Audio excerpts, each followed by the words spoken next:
നമഃശിവായ. ഭദ്രാമൃതത്തിലേക്ക് ഏവർക്കും സ്വാഗതം.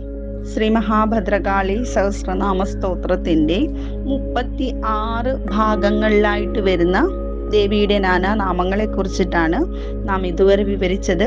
ഇന്ന് നാം വിവരിക്കാൻ പോകുന്നത് 37ാമത്തെ ഭാഗത്ത് വരുന്ന ദേവിയുടെ നാനാനാമങ്ങളെയാണ്.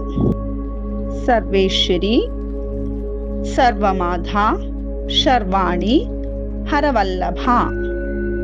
സർവേശ്വരിയും അഖില പ്രപഞ്ചത്തിൻ്റെയും മാതാവായിരിക്കുന്ന ദേവി ശർവന്റെ പത്നിയാകുമ്പോൾ ശർവാണി എന്നും ഹരപ്രിയയായി ഹരവല്ലഭയും ആകുന്നു. സർവജ്ഞ, സിദ്ധിത, സിദ്ധ, ഭവ്യ, ഭാവ്യ, ഭയാപഹ. സർവജ്ഞാനവും തികഞ്ഞ് ദേവി തന്നെയാണ് സിദ്ധികൾ നൽകുന്നതും.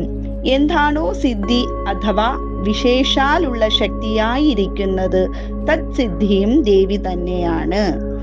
വർത്തമാനകാലത്തിൽ എന്താണോ സംഭവിച്ചു കൊണ്ടിരിക്കുന്നത് അതും ദേവി തന്നെയാണ്. ഭാവ്യ എന്നാണോ ഇനി സംഭവിക്കാൻ പോകുന്നതും അതും ഭഗവതി തന്നെയാകുന്നു. സർവ ഭയങ്ങളെയും നശിപ്പിക്കുന്നവളാകയാൽ ഭയാപഹ എന്നും നാമം. നന്ദികേശ്വര പ്രണാമം. ഭഗവാൻ ശൂലപാണി. നമ പാർവതീപതേ. ഹര ഹര മഹാദേവ.